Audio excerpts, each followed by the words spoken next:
Hello everyone. Last lecture में हमने first law of thermodynamics को स्टडी किया था, जिसमें हमने देखा था delta Q is equal to delta U plus delta W. Delta Q था, it is the amount of heat either supplied to the system और heat extracted from the system. Delta U was change in internal energy of the system and delta W was the amount of work done either by the system और on the system. अगर work done by system है, by system, तो work done को हम positive consider करते थे। And if work is done on system by the surrounding then it was considered to be negative. वैसे ही अगर हीट ऐड हो रही है सिस्टम में तो पॉजिटिव, और हीट को अगर रिमूव किया जा रहा है सिस्टम से तो डेल्टा क्यू को हम निगेटिव लेते थे। इस पर्टिकुलर मैथमेटिकल एक्सप्रेशन से रिलेटेड जो सॉल्व्ड अनसॉल्व्ड क्वेश्चंस है right from your text book, वो सारे क्वेश्चन हमने डिस्कस करे थे, और उसके साथ साथ जो फ्यू इंपॉर्टेंट सीईटी के क्वेश्चंस है वो भी लास्ट लेक्चर में हमने देख लिए थे। आज का ये जो टिपिकल लेक्चर है उसमें हम थोड़ा सा थियोरी पार्ट पढ़ेंगे, जिसमें state variables, thermodynamic systems, thermodynamic जो हमारे अलग अलग प्रोसेसेस होते हैं, वो क्वाजीस्टैटिक प्रोसेस क्या है, रिवर्सिबल इरिवर्सिबल प्रोसेस, उनके बारे में थोड़ा सा पढ़ेंगे। और बाद में हम पढ़ेंगे एक typical thermodynamic process that is isothermal process. ठीक है, तो चलो शुरुआत करते हैं। सबसे पहले समझते हैं स्टेट वेरिएबल्स माने क्या। What is state variables? देखिए, अगर मेरे पास कोई एक सिस्टम है, मान लीजिए ये कंटेनर है और इस कंटेनर में मैं कोई एक आइडियल गैस ले रहा हूं, so my ideal gas is a system here. अब किसी भी पर्टिकुलर सिस्टम का कुछ प्रेशर होगा, वॉल्यूम होगा, टेम्परेचर होगा, उसकी डेंसिटी हो सकती है, उसका अमाउंट ऑफ सब्सटेंस हो सकता है ना, फिर उसका mass, then we can measure specific volume as well. Specific volume क्या होता है? It is volume per unit mass, right. So volume per unit mass को हम क्या बोलते हैं? Specific volume. तो इस तरीके से और भी कई सारे कैरेक्टरिस्टिक्स है जो हम सिस्टम से मेजर कर सकते हैं, और इन्हीं कैरेक्टरिस्टिक्स को which are measurable characteristics of a system they are called as state variable. क्यों स्टेट वेरिएबल बोलते हैं? क्योंकि अगर इनमें से किसी कैरेक्टरिस्टिक्स में चेंज आ जाता है उसके मेजरमेंट में, तो थर्मोडायनेमिक स्टेट भी चेंज हो गई है सिस्टम की, ऐसा हम बोल सकते हैं। जैसे मैं आपको एग्जांपल बताता हूँ। मान लीजिए इस पर्टिकुलर गैस का प्रेशर है 2 बार, वॉल्यूम है 2 लीटर और टेम्परेचर है 300 kelvin. Now some process happens with this particular system, pressure changes to 3 bar, volume changes to let's say 1 litre and temperature changes to let's say 500 kelvin. तो ये जो particular characteristics है या जो particular pressure, volume, temperature जैसे variables है, जब ये चेंज हो जाते हैं तो थर्मोडायनेमिक्स के हिसाब से हमारे सिस्टम में क्या हो चुका है? थर्मोडायनेमिक स्टेट चेंज हो चुका है। सो इस स्टेट चेंज को इंडिकेट करने के लिए इन सारे वेरिएबल्स को हम कंसिडर करते हैं। अब ये जो पर्टिकुलर वेरिएबल है वो 2 टाइप के हैं। पहला टाइप होता है intensive state variable. Intensive state variables क्या होते हैं? इंटेंसिव स्टेट वेरिएबल्स, इस तरीके के स्टेट वेरिएबल्स है, ये वो मेजरेबल कैरेक्टरिस्टिक्स है जो सिस्टम के साइज पर डिपेंड नहीं करते हैं। They do not depends upon size of system. For example, क्या एग्जाम्पल है? प्रेशर, टेम्परेचर, आपका स्पेसिफिक वॉल्यूम, डेंसिटी, राइट। तो ये जो कैरेक्टरिस्टिक्स कहलाते हैं ये होते हैं intensive state variables. And then there are other state variable that is extensive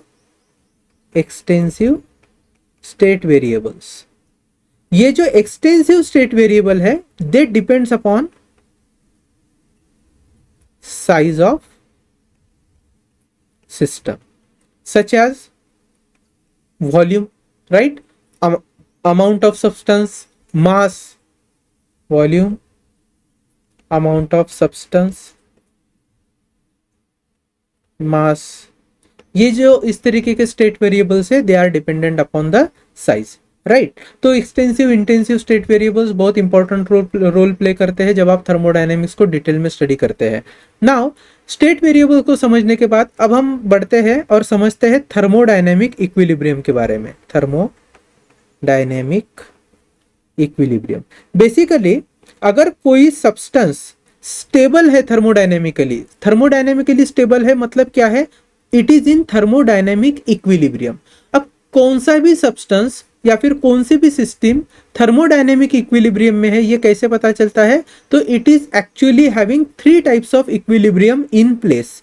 first is mechanical equilibrium, mechanical equilibrium. Mechanical equilibrium मतलब होता है कि उस पर्टिकुलर सिस्टम पर कोई भी अनबैलेंस्ड फोर्स नहीं है, नो अनबैलेंस्ड फोर्स। और एक तरीके से आप बोल सकते हो कि सिस्टम के अंदर जो प्रेशर है it is same through out, pressure is same throughout the system, through out the system, इसे बोलते हैं मैकेनिकल इक्विलिब्रियम। देन हम बात करेंगे केमिकल इक्विलिब्रियम की, केमिकल इक्विलिब्रियम। अच्छा, मैकेनिकल इक्विलिब्रियम का अगर एग्जांपल देना हो तो क्या दे सकते हैं, तो जैसे कि मान लो मेरे पास ना इस तरीके से एक सिलेंडर है which is fitted with massless frictionless piston. अब इस सिलेंडर के अंदर जो गैस है, जस्ट फॉर एग्जांपल मान लेते हैं गैस का प्रेशर है 2 बार, और जितना प्रेशर इस गैस का है उतना ही प्रेशर कौन एग्जर्ट कर रहा है, आपका पिस्टन एग्जर्ट कर रहा है 2 बार। तो एक तरीके से ये दोनों ही जो चीजें हैं वो एक दूसरे को बैलेंस करके रखी हुई है, और यहाँ पर हम बोल सकते हैं कि हमारी ये जो पर्टिकुलर सिस्टम है it is in mechanical equilibrium as pressure is same throughout the system. चलो केमिकल इक्विलिब्रियम पर आते हैं। अगर किसी भी सिस्टम में कोई भी केमिकल रिएक्शन ऑनगोइंग नहीं है और उसका जो कंपोजिशन है, मटेरियल कंपोजिशन या molecular composition, if it is same throughout the system then we say that particular system is in chemical equilibrium. तो क्या कहा मैंने, no ongoing chemical reaction, chemical reaction, और दूसरा क्या है, the chemical composition, chemical composition is same throughout the system, throughout the system। और तब हम बोलते हैं कि पर्टिकुलरली हमारी जो सिस्टम है it is in chemical equilibrium. जैसे मैं आपको एक एग्जांपल देता हूँ, मान लो आपने मार्केट से जाकर पैरासीटामोल की एक टैबलेट खरीदी है। जब आप उस पैरासीटामोल के टैबलेट को देखोगे तो वो स्टेबल होती है, उसके अंदर जो कंटेंट है it is all together excipients and active pharmaceutical ingredient, जिसको आप बोल सकते हो पैरासीटामोल। एंड सेकेंडली उसके अंदर कहीं पर कोई भी रिएक्शन नहीं हो रहा होता है। वैसे ही मान लो यहाँ पर अगर मैं कोई कार्बन ले रहा हूँ, ये मान लीजिए कार्बन है पूरा इस पर्टिकुलर शेप में इस कंटेनर में, तो कहीं पर भी देखो आप, अगर आपको हर जगह सिर्फ कार्बन दिखाई देगा मतलब कोई और दूसरा केमिकल कंपोजिशन इसके अंदर प्रेजेंट है क्या, नहीं है। साथ में कहीं और रिएक्शन भी नहीं हो रही है, कहीं और रिएक्शन प्रेजेंट में हो भी नहीं रही है, तो हम कहेंगे कि भैया हमारा जो सिस्टम है वो केमिकल इक्विलिब्रियम में है। And then we have third equilibrium that is thermal equilibrium. क्या होता है thermal equilibrium, when two bodies are at same temperature, when two bodies are at same temperature, no heat flows in between the two system, and then we said that our particular system exists in thermal equilibrium with surrounding से। now अगर कोई भी body, कोई भी thermodynamic system in तीनों equilibrium को अगर follow करता है, तीन में से एक भी नहीं छूटना चाहिए, तीनों के तीनों को फॉलो करना चाहिए, then we say our system is in thermodynamic equilibrium, right. चलो आगे बढ़ते हैं।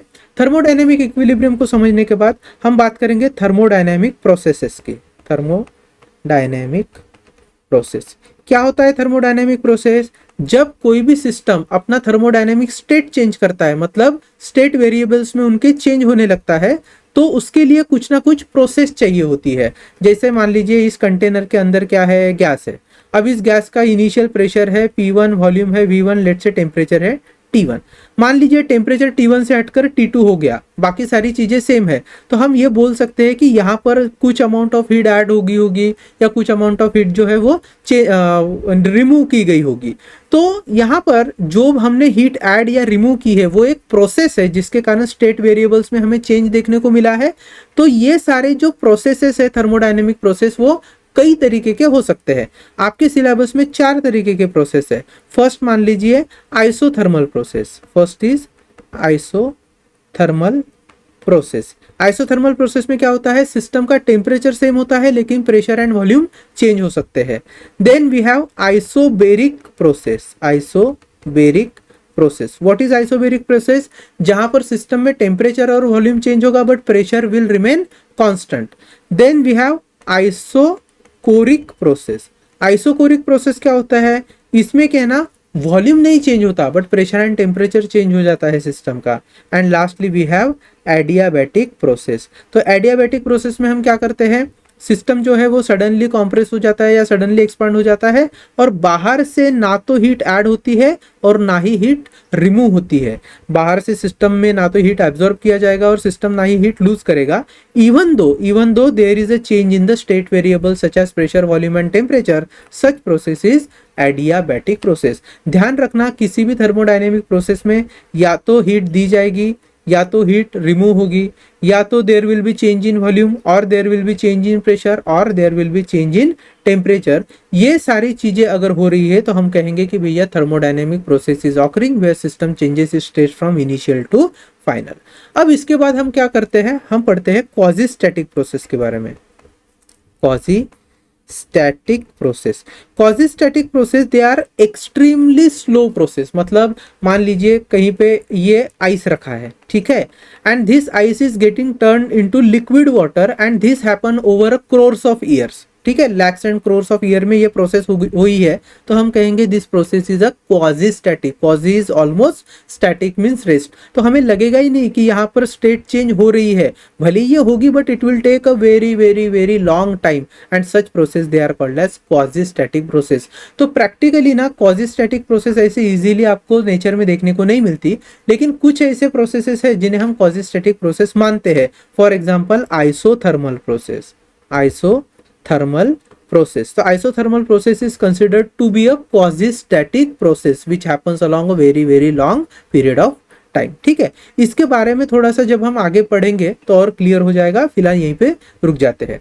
देखिए क्वाजी स्टैटिक प्रोसेस में ना और एक चीज इंपॉर्टेंट है, जो आपकी सिस्टम होती है, system remains in thermodynamic equilibrium. Thermodynamic equilibrium, even the state change but equilibrium maintain होता है। अब थर्मोडायनेमिक इक्विलिब्रियम है मतलब मैकेनिकल, केमिकल एंड थर्मल तीनों इक्विलिब्रियम को ओबे करेगा system, right. They are quasi static process. Quasi static process को समझने के बाद अब हम थोड़ा सा आगे बढ़ते हैं। Reversible and irreversible, in process को थोड़ा सा देख लेते हैं।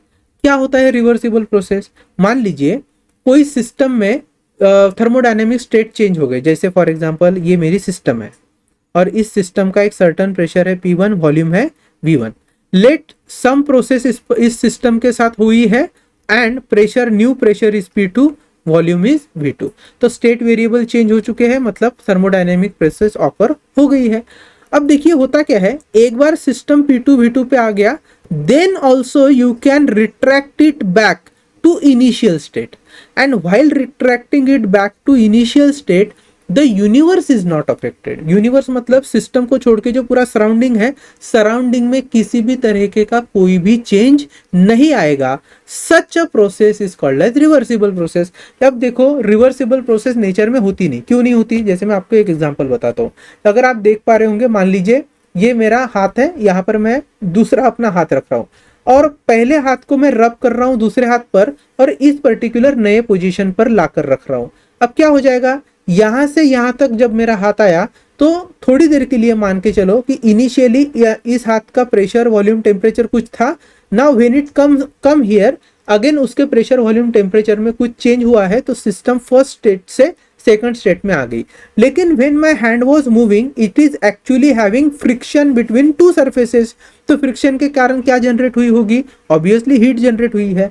तो यहां जब वर्क डन हुआ, एक जगह से सिस्टम दूसरे जगह पर आया, उसने अपना थर्मोडायनेमिक स्टेट भी चेंज किया, लेकिन इस दौरान फ्रिक्शन के कारण हीट जनरेट हुई and that heat is lost to the atmosphere. So basically आपका जो सराउंडिंग है, आपका जो यूनिवर्स है, वो अफेक्ट हुआ है। अब होता क्या है इन जनरल, अगर आप देखो पूरे किसी भी थर्मोडायनेमिक प्रोसेसेस में, when system changes its state, तो फ्रिक्शन के कारण, विस्कोसिटी के कारण, सडन केमिकल रिएक्शन के कारण कुछ ना कुछ एनर्जी जो है वो सराउंडिंग के साथ इंटरैक्ट करती है और आपका सराउंडिंग अफेक्ट होता ही होता है। इसलिए कोई भी प्रोसेस 100% रिवर्सिबल नहीं हो सकती, ये एक आइडियल कॉन्सेप्ट है। ठीक है, तो रिवर्सिबल प्रोसेस एक आइडियल कॉन्सेप्ट है और इरिवर्सिबल प्रोसेस, सारे के सारे जो प्रोसेस होते हैं नेचर में दे आर इरिवर्सिबल। अच्छा, रिवर्सिबल में एक चीज और आपको समझनी है। मान लीजिए मैं एक पीवी डायग्राम निकाल रहा हूं, ठीक है। पीवी डायग्राम में इनिशियली सिस्टम है P1 V1 पे और बाद में एक्सपांशन हुआ, प्रेशर कम हुआ है सिस्टम का, system goes to new state having parameters P2 V2। ठीक है, अब जब वो एक्सपांशन कर रहा है सिस्टम तो 1 से लेकर 2 तक, मैंने यहाँ पे इसे आपको एरो निकाल कर दिखाया है, स्टेट 1 से स्टेट 2 की तरफ। अगर प्रोसेस 100% रिवर्सिबल होगा तो क्या होगा, the same system will return back और retracted back to initial state P1 V1 through the same path से वापस जाएगा। बट इन रियलिटी ऐसे नहीं होता है। मैंने कहा अगर रिवर्सिबल होगा तो सेम पाथ, लेकिन इरिवर्सिबल प्रोसेस में क्या होगा, अगर सिस्टम स्टेट 1 से स्टेट 2 इस पाथ थ्रू गई है तो सेकंड से फर्स्ट स्टेट तक जब वो आएगी तो वो अपना पाथ जो है वो चेंज कर लेगी, ओरिजिनल पाथ से नहीं जाएगी। तो इस तरीके से हम बोल सकते हैं कि रिवर्सिबल प्रोसेस जो है that can not be found in the nature, but irreversible process they are always there because system के साथ साथ surrounding will always be getting affected. ठीक है, इतना याद रखना ना। अब ये जो मैंने बोला है ना पाथ 1 to 2 2 to 1, ये क्या है, थोड़ा सा आगे जैसे जैसे बढ़ेंगे तो समझ में आ जाएगा। अब आगे हम बात करते हैं एक नए कॉन्सेप्ट की विच इज फ्री एक्सपांशन। क्या है वो, फ्री एक्सपांशन। देखिए अब फ्री एक्सपांशन क्या होता है, देखो फ्री एक्सपांशन को समझने के लिए पहले मैं एक टिपिकल केस लेता हूं। मान लीजिए this is our cylinder, this cylinder is let's say fitted with massless frictionless piston, ऐसा हम मान के चल रहे, और इसके अंदर है कोई गैस। अब गैस का इनिशियल वॉल्यूम है V। सपोज मैंने क्या किया, सम अमाउंट ऑफ हीट दिया है सिस्टम को, तो क्या होगा, सिस्टम की इंटरनल एनर्जी चेंज होगी and system will try to move this piston upward. क्यों मूव करेगा, क्योंकि उस सिस्टम को जब हीट मिलती है तो वो मॉलिक्यूल्स दूर दूर जाने लगते हैं and they will impart their momentum on the walls of piston, due to which piston will move और piston will perform some displacement. और हम जानते हैं force acting multiply by its displacement will be your work done. तो हमने क्या किया है, वर्क डन किया है। अब ये वर्क डन क्यों हुआ, क्योंकि जब गैस के मॉलिक्यूल्स एक्सपांड हो रहे थे तो पिस्टन ने अपोजिशन ऑफर किया, पिस्टन ने एक अपोजिट डायरेक्शन में प्रेशर ऑफर किया। अब इसके अलावा एक दूसरा एग्जांपल देखो, मान लो मेरे पास ये बलून है, this is a balloon, balloon के अंदर मैं सिस्टम रख रहा हूं, ठीक है। सडनली मान लीजिए इस बलून को आप प्रिक कर देते हो, किसी पिन को ऐसे पुश करते हो इस पर्टिकुलर बलून के अंदर and balloon will get burst. जब बलून बर्स्ट होता है तो ये जो सिस्टम है अंदर की जो एयर है, दैट एयर एक्सपांड्स, और एयर एक्सपांड होने के कारण जो आपका सराउंडिंग है, सराउंडिंग में वो एयर डिसिपेट हो जाती है, उस पर्टिकुलर एयर का वॉल्यूम बढ़ जाता है। तो यहाँ पर क्या उस एयर को रोकने के लिए एक्सटर्नली कोई अपोजिट डायरेक्शन में लगने वाला प्रेशर है, कोई अपोजिंग प्रेशर है? नहीं है। जब सिस्टम एक्सपांड हो रही है और अपोजिंग प्रेशर अब्सेंट होता है तो ऐसे एक्सपांशन को हम बोलते हैं फ्री एक्सपांशन। पहले केस में फ्री एक्सपांशन पॉसिबल नहीं है क्योंकि पिस्टन अपोजिंग प्रेशर ऑफर कर रहा है, सेकंड केस में फ्री एक्सपांशन पॉसिबल है। तो यहाँ पर जो सेकंड केस है, यहाँ आप ये भी कह सकते हो कि सिस्टम तो एक्सपांड हो गई लेकिन because of absence of external pressure no work has been done. Work तो तभी होता है ना भैया जब आप किसी चीज को पुश करते हो, उसको डिस्प्लेस करते हो। यहाँ पर डिस्प्लेस करने के लिए एक्सटर्नली कोई अपोजिशन तो है ही नहीं। So in absence of external opposing pressure no work can be done and such a process is free expansion process. इसको आपको याद रखना है। देखिए वर्क डन क्या होता है, work done is pressure into change in volume. I can right P into VF minus VI। अब वॉल्यूम तो चेंज हुआ है सिस्टम का, बट एक्सटर्नली कोई प्रेशर ना होने के कारण अल्टीमेटली आपका जो वर्क डन है dW इट बिकम्स 0। तो you can write integration of PdV that is also equal to zero. ठीक है, इसको आपको याद रखना है in case of free expansion. So जो बेसिक सा थियरी पार्ट है उसको हमने डिस्कस कर लिया है। अब साइक्लिक प्रोसेस एक बचता है, लेकिन हमारे जब थर्मोडायनेमिक प्रोसेसेस हम आगे पढ़ेंगे तो उसमें साइक्लिक प्रोसेस भी हम लोग कवर कर लेंगे। चलिए आगे बढ़ते हैं, और अभी हम हमारा सबसे पहला प्रोसेस स्टार्ट करेंगे in among all the thermodynamic process, that is isothermal process. Isothermal process, देखिए क्या होता है आइसोथर्मल प्रोसेस। अगर हमारी थर्मोडायनेमिक सिस्टम उसके स्टेट वेरिएबल को चेंज करके इनिशियल टू फाइनल स्टेट में ट्रांसफॉर्म हो रही है, मेरा कहने का मतलब है if a system changes its thermodynamic state from initial to final by producing variation in their thermodynamic state variable। अब कौन से स्टेट वेरिएबल में चेंज ला रहा है, such as pressure and volume, but there is no change in the temperature of system, so I can say that system changes its state, a thermodynamic system changes its state from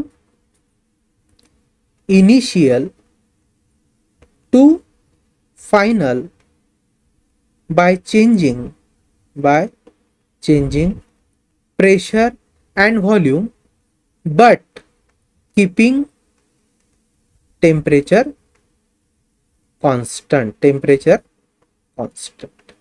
ठीक है, तो ऐसे process को हम क्या बोलेंगे, isothermal process. Iso means same, thermal means temperature. ठीक है, देखिए कुछ चीजें हैं आइसोथर्मल प्रोसेस में आपको याद रखनी है। सबसे पहले टेम्परेचर अगर कांस्टेंट है तो जो डेल्टा टी है, change in temperature, that will be equal to zero. Secondly आप क्या बोल सकते हो, अगर टेम्परेचर चेंज ही नहीं हो रहा है सिस्टम का, तो आपकी जो चेंज इन इंटरनल एनर्जी है वो भी क्या हो जाएगी, जीरो हो जाएगी। भैया चेंज इन इंटरनल एनर्जी कब होती है, जब सिस्टम के काइनेटिक एनर्जी या पोटेंशियल एनर्जी में चेंज होगा।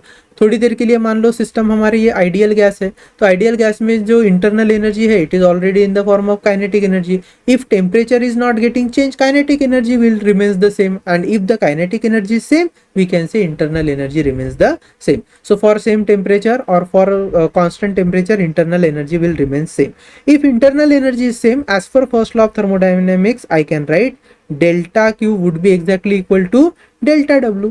आप जो भी हीट सप्लाई करेंगे या सिस्टम से हीट रिमूव करेंगे उसके कारण सिर्फ क्या होगा, वर्क डन ही आपको देखने को मिलेगा। जैसे ये अगर मेरा सिलेंडर है, सिलेंडर पिस्टन अरेंजमेंट यहाँ पर दिखा रहा हूँ, and let's say this is my system, whatever be the either amount of heat added और रिमूव्ड, सिस्टम के इंटरनल एनर्जी में कुछ फर्क नहीं पड़ेगा, बट पिस्टन के डिस्प्लेसमेंट पर जरूर फर्क पड़ेगा, जिसके कारण क्या होगा, वर्क डन होगा। So this work done will be exactly equal to the amount of heat exchange with system and surrounding. ठीक है, इतना याद रहेगा ना। अब देखिए एक अगर किसी भी पर्टिकुलर थर्मोडायनेमिक प्रोसेस में टेम्परेचर कांस्टेंट हो रहा है तो इक्वेशन ऑफ स्टेट आप कैसे बता सकते हैं, equation of state it can be given as pressure inversely proportional to volume. मतलब अगर टेम्परेचर कांस्टेंट होगा तो सिस्टम का pressure will remain inversely proportional to volume, तो आप इक्वेशन ऑफ स्टेट बोलोगे PV is equal to constant. PV is equal to constant. Actually ये statement कहाँ से आया है, तो हमें पता है PV is equal to nRT। अब n तो नंबर ऑफ मोल होते हैं, R is what, universal gas constant, T is temperature. If my temperature is constant that means PV is equal to constant, and this is our equation of state. ऊपर जो है pressure inversely proportional to volume, that gives you Boyle's law. Now अगर pressure और volume का multiplication या product constant आ रहा है, so I can write P1V1 is equal to P2V2, and if P1V1 is equal to P2V2 तो आप लिख सकते हो P1 upon P2 is exactly V2 upon V1। P1 क्या है, initial pressure, V1 is initial volume, P2 is final pressure, V2 is final volume. तो ये सारी जो चीजें हैं वो बहुत इंपॉर्टेंट है व्हाइल स्टडीइंग आइसोथर्मल प्रोसेस। अब देखिए एक जो इंपॉर्टेंट पार्ट है आइसोथर्मल प्रोसेस में वो क्या है, that is work done.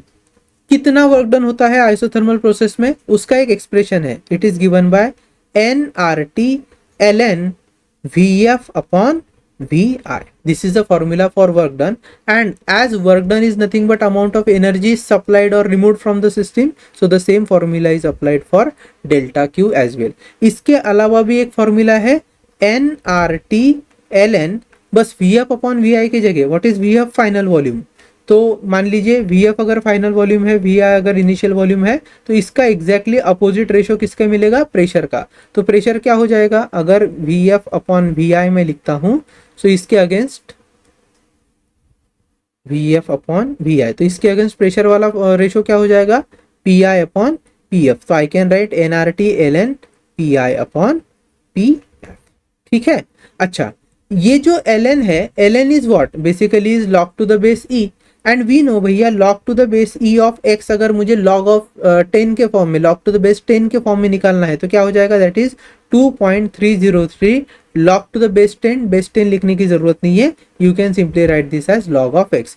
Now from this perspective I can write work done और change in internal energy is equal to 2.303 nRT log of VF upon VI और 2.303 nRT log of PI upon PF। PI is initial pressure, PF is final pressure of the system। तो ये सारे फॉर्मूले यहाँ पर निकल कर आते हैं।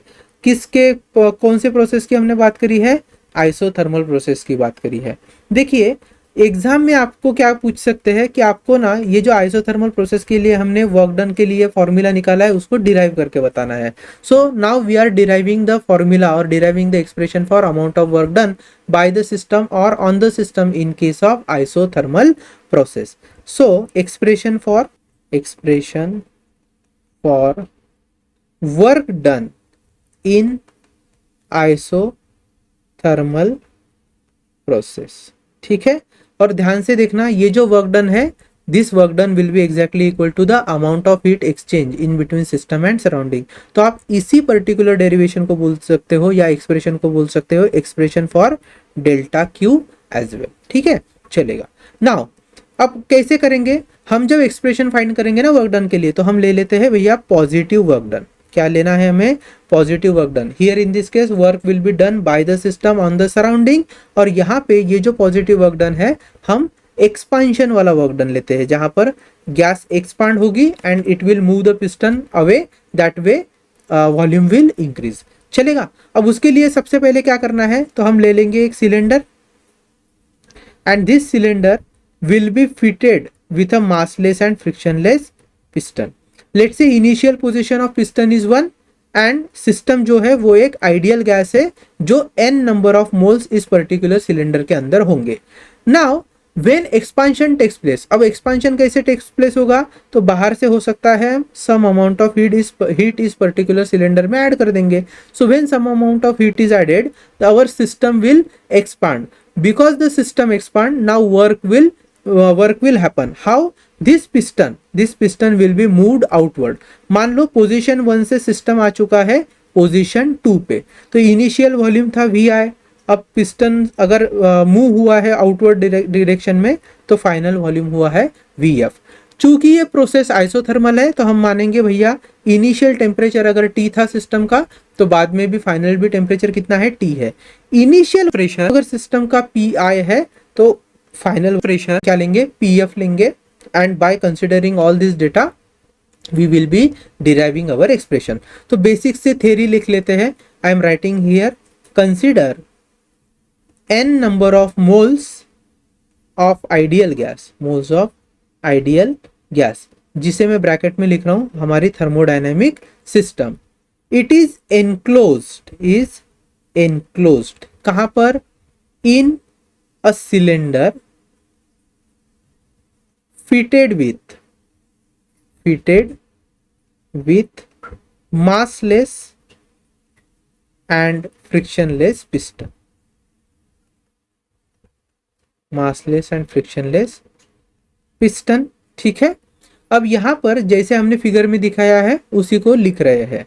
Let delta Q be the amount of heat supplied, be the amount of supplied heat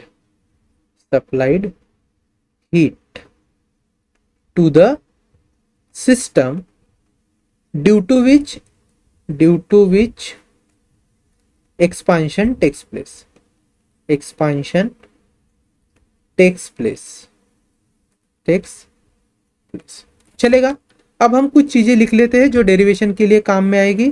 late T is equal to temperature of system, temperature of system, और ये जो टेम्परेचर है वो कैसे रहने वाला है, it will always remain constant as the process is isothermal. ठीक है। Secondly we are taking it as initial volume of system. Vf क्या हो जाएगा, Vf would be final volume of system. वैसे ही let Pi be the initial pressure of system and Pf be the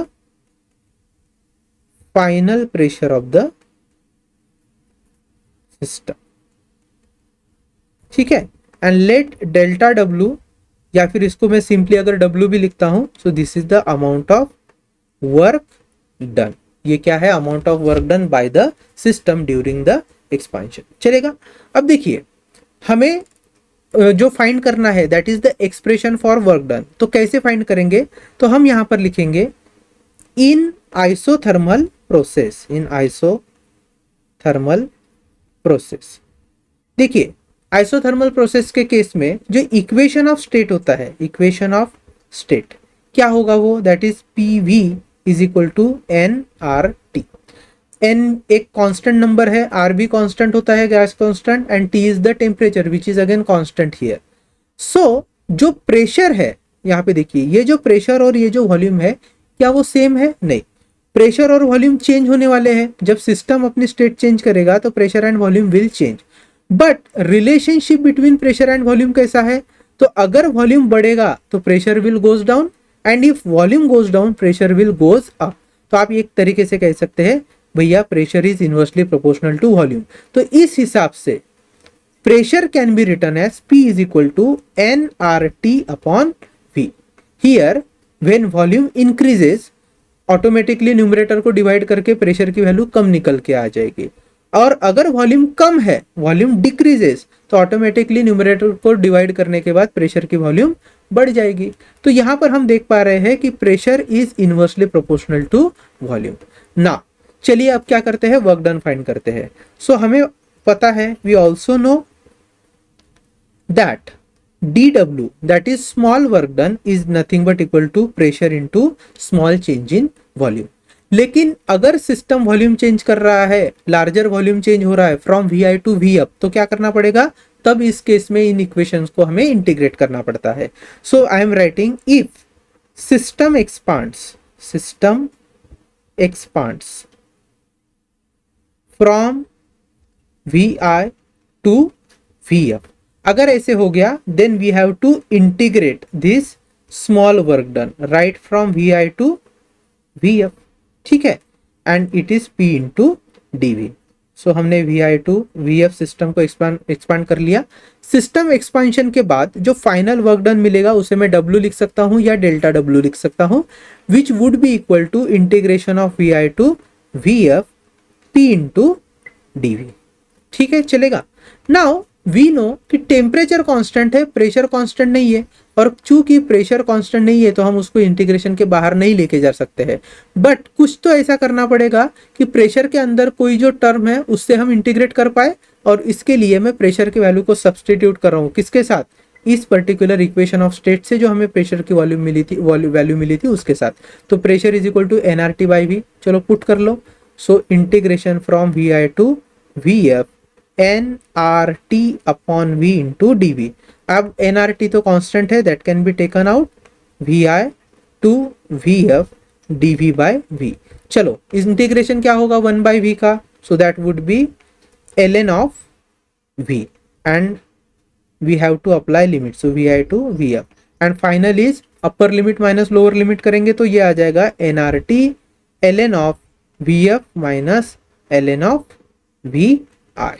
और जैसे हम जानते हैं log of a minus log of b क्या होता है, log of a by b, बस उसी तरीके से nRT would be equal to ln of vf upon vi. This is the formula for work done and the same formula will be applicable for the amount of heat exchange. चलिए अब इसी formula के अलग अलग manifestation हम देख लेते हैं. तो सबसे पहले मैंने जैसे कहा that work done is equal to N R T L N V F upon V I. The same can be return as 2.303 N R T log to the base 10 of V F upon V I. ठीक है, ये कैसे आया है तो हमने जब isothermal process को डिस्कस करा था वहां पर इसको अच्छे से समझ लिया है.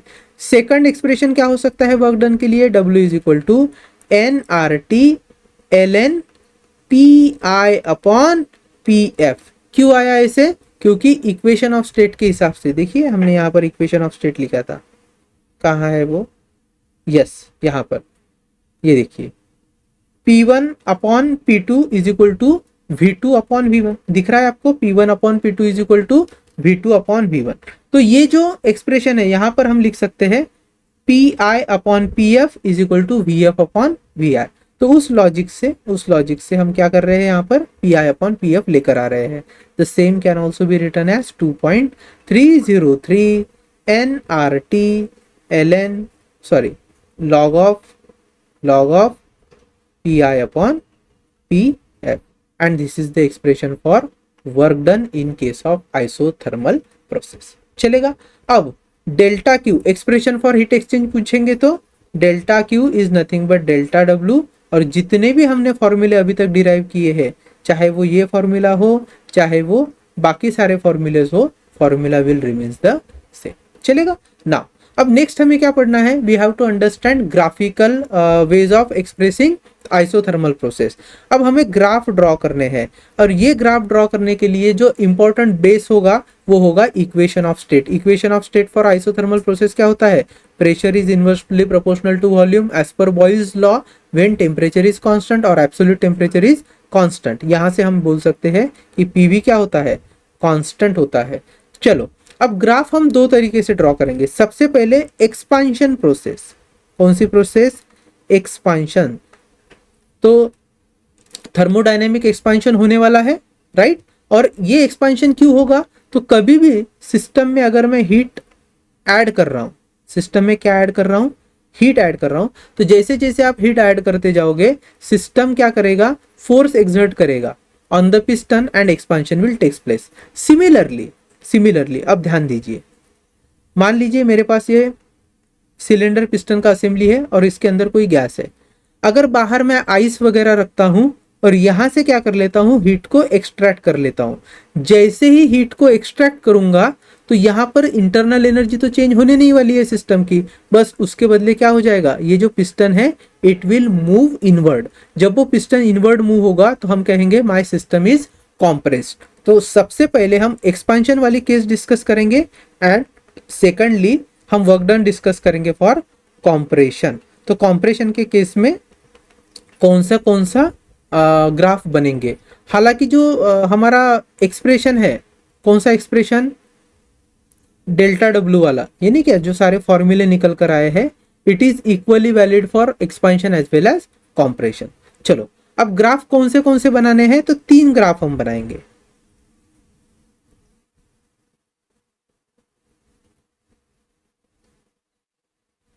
First is PV graph, second is PT graph and third is VT graph. Similarly जैसे ऊपर निकाले हैं बस बिल्कुल वैसे ही कॉम्प्रेशन के लिए भी हम यहां पर ग्राफ लेंगे. चलेगा. Again PV, PT and VT. चलो सॉल्व करते हैं. फर्स्ट क्या बोला है यहाँ पे, प्रेशर वॉल्यूम. हमने देखा है pressure is inversely proportional to volume. तो अगर एक्सपांशन होगा तो वॉल्यूम बढ़ते जाएगा and when volume will goes on increasing pressure will goes on decreasing. तो यहाँ पे इनिशियली प्रेशर ज्यादा होगा, वॉल्यूम कम होगा, एंड देन वॉल्यूम बढ़ते जाएगा तो प्रेशर कम होते जाएगा. And this would be the nature of graph when system moves from initial state to final state. चलिए, अगर मैं कॉम्प्रेशन के लिए यही ग्राफ निकालना चाहूँ तो क्या हो जाएगा, इनिशियली सिस्टम का वॉल्यूम ज़्यादा है, सिस्टम का वॉल्यूम कम होते जाएगा, और सिस्टम का जब वॉल्यूम कम होते जाएगा तो ऑटोमेटिकली प्रेशर क्या होते जाएगा, इंक्रीज होते जाएगा बिकॉज ऑफ इनवर्स रिलेशनशिप। तो मुझे वॉल्यूम कम करना है और प्रेशर को फिर बढ़ते दिखाना होगा। तो दिस इज द डायग्राम, और यहाँ पे स्टेट 1 टू स्टेट 2, ये नेचर होगा ग्राफ का।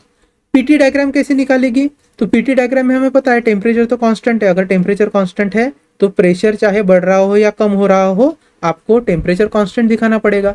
अब बात आते हैं एक्सपांशन की, एक्सपांशन हो रहा है, वॉल्यूम बढ़ रहा है, वॉल्यूम बढ़ रहा है तो प्रेशर कम हो रहा होगा। अगर ये स्टेट 1 है तो प्रेशर कम होने के बाद सिस्टम थर्मोडायनेमिक स्टेट 2 में जा चुकी होगी। ठीक है, चलिए third diagram, VT diagram, again temperature is constant and as we can see expansion is happening, so volume will goes on increasing from system 1 to state 1 to state 2। ठीक है, चलो ऐसे ही ग्राफ फिर पीटी और VT डायग्राम के लिए आएंगे। पीटी के लिए क्या आएगा, पहले तो टेम्परेचर कांस्टेंट है एंड कॉम्प्रेशन हो रहा है, कॉम्प्रेशन हो रहा है मतलब क्या है, वॉल्यूम कम हो रहा है, वॉल्यूम कम हो रहा है तो प्रेशर बढ़ेगा, तो एग्जैक्टली अपोजिट ग्राफ आ गया, राइट। देखिए इससे एग्जैक्टली अपोजिट ग्राफ है, सो स्टेट 1 टू स्टेट 2। और VT डायग्राम भी क्या होगा, जैसे ऊपर निकाला है उसका एग्जैक्टली अपोजिट, पहले तो टेम्परेचर कांस्टेंट और कॉम्प्रेशन हो रहा है तो वॉल्यूम क्या होते जा रहा होगा, कम होते जा रहा होगा from system state 1 to state 2।